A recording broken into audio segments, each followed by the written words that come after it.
Jazzcast Pros. Welcome back to Beauty Boss Millionaire. I'm your host, Felicia Fracassi, and today we're talking more about the beauty industry and more about how you can really make a lot of money. So the objective of today's episode is to go into detail on how to create your product line for your business. If you own a business, you should really attempt and try to create your own brand, having your own logo on some type of product. Welcome back to the Beauty Boss Millionaire podcast with daily on-the-go episodes packed with testimonies and business tips to help you create financial freedom through entrepreneurship.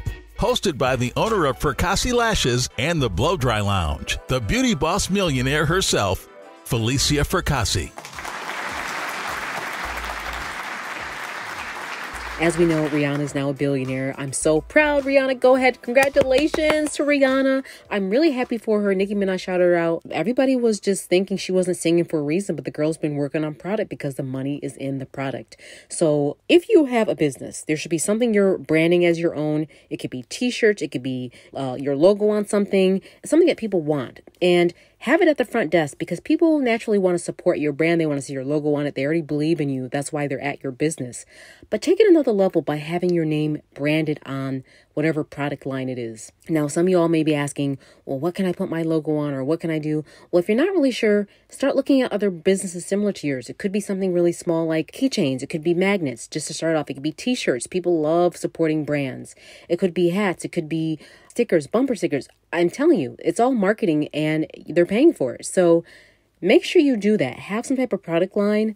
Like when Fenty first came out, we all ran to support her. I mean, everything was sold out in every single shade, every single color. It was so funny because she was just like, she has this cool vibe about her. She's like a cool woman, you know, she just don't care. She's like us. She's not perfect. You know, she's been through a lot. She went through the whole thing with Chris Brown. We all felt for her when she went through that. So we're like all invested in her. And just like we're all invested in her, people are invested in your brand. So you have to have some type of product. I don't care if you're a hairdresser.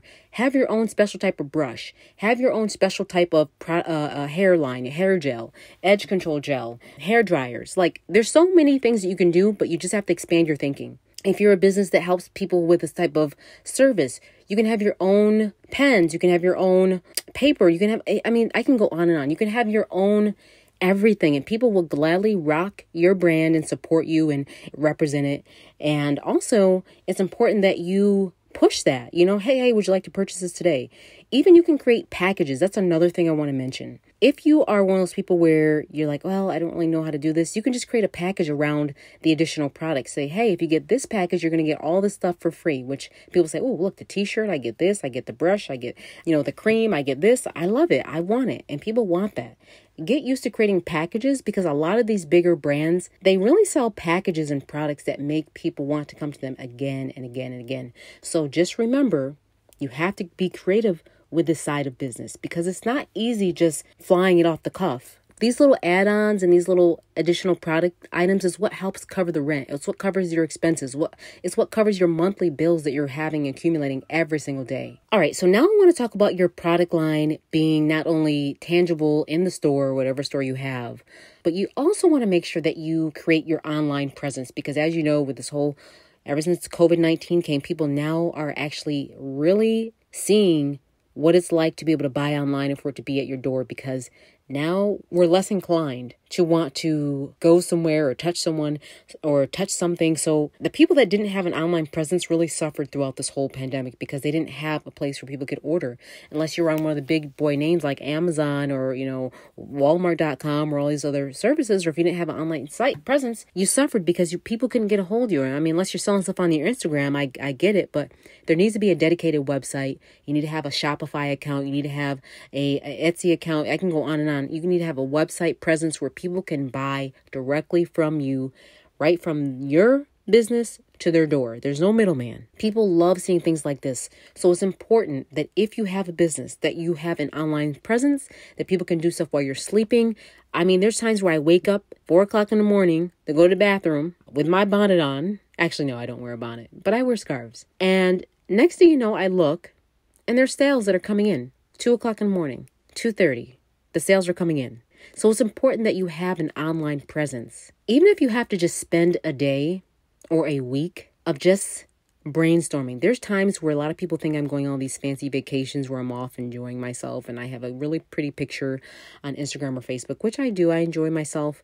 But for the first half of the day, sometimes I just zone out, and on that vacation, I just figure out what I want to do next for my business, because I'm a visionary. I'm a person that has an extraordinary ability to have a vision. It's not all about how smart you are. It's how can you visualize things? Can you visualize yourself doing something? Can you see yourself there? Can you literally pull what is in your dreams down to existence? That's something special. A lot of people, they get stuck just at being in a dream. I'm the person that pulls it and makes it tangible by me working towards it. For example, I've been working on for the last year on getting something that I'm working on patent and trademarked. It's been a long process because I was battling out with another person that was in the process of getting something trademarked very similar to mine. And I was so nervous, and I was praying like, Lord, please let this go through, because I had to show documents and support that I had mine first and all this other stuff. And I just got a letter the other day from my attorneys saying that I actually won the whole thing, and I am now the sole person that owns this trademark. And it meant a lot to me to have this thing, because a lot of times people can be prepared for things, but they don't have it patented and trademarked. And we can get all into that next on another episode. But the short of it is, be prepared with your business. If you have a name that's really special and you're the only person using it for now, or some idea, a lot of people mess up by not trademarking and patenting their idea, because people are unfortunately counterfeits. They'll come in, analyze your business, and then try to do it and put their name on it. People that will work right beside you, they'll see your success, they'll see what you're doing, and they'll become jelly. They'll literally become so jealous of your success and your happiness and what you're creating. And they're thinking, here I am getting nothing. I'm working beside them. I'm not winning. My life is not going the way it is. I hate my life. And so next thing you know, they try to become your competition. So you need to be really careful with the people that you choose to have around you. It's something that I constantly say. Be careful with those around you, because you never know who is looking at you side-eye. They may even act like they're down for you. They may be look who is next to Jesus. Judas himself, waiting to betray him. So in my world, everybody is suspect. I'm a New Yorker, so it's always going to be a little jaded for me, because, I've seen people kill their own mom for a few dollars. I'm never going to get into it. This is getting off the subject, but yeah, y'all know what I'm talking about.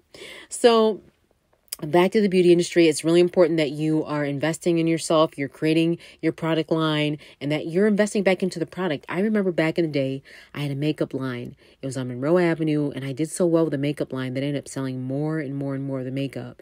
And at first, speaking of product, by the way, you can go through something called private label if you're not sure how to create a product, or you don't have the ability to do stuff. Because a lot of these big brands that you see, they're using a vendor in China somewhere, or in Indonesia, or wherever, all these different places in Japan. And you are thinking that their brand is so special, but they're just using a certain vendor. They're using the same vendor as MAC, as all these other ones. Like, I know Mac is sitting there crying because Rihanna had that lipstick called Ruby Woo. I know y'all know what I'm talking about, because we all bought it and was sold out. It was like a really pretty red that was just beautiful enough where it wasn't over the top red. It wasn't orangey. It had more like this beautiful, bright red color that looked so nice on your lips. It was called Ruby Woo. That was her first taste of the product line. And she said, you know what? Instead of me just having this one lipstick with MAC, I'm going to bust out a whole 40 shades plus 50 shades of gray makeup line. I loved what she did. And now you're starting to see the rewards and the reaping of her days of sacrificing, her not in the studio. She's like, look, I can do this my own self. I don't have to rely just on the music. That's when you know you're multi-talented. And that's why it's also important to diversify your portfolio, because even with me, I might definitely not a billionaire yet, but I love what she did. She has a great amount of influence. And what she did is she took it and she flipped it. And she was able to diversify it. Not only is she in music, now she's gone in the beauty line. Then she went to fashion with this lingerie. So you have to be versatile. You just can't stop. You got to keep going. And you have to constantly reinvent your brand, reinvent your business, and always keep that product line going, because it all adds up. $1 at a time, $10 here and there, $20 here and there. It all adds up. I hope all of this has helped. And thanks for tuning in to Beauty Boss Millionaire. Don't forget to rate, subscribe, like, and always you can follow me on Beauty Boss Millionaire on Instagram. Have a good day. That's it for today. Tune in tomorrow for the Beauty Boss Millionaire podcast. And don't forget to follow the Beauty Boss Millionaire, Felicia Fracassi, on Instagram, Facebook, and TikTok at Beauty Boss Millionaire.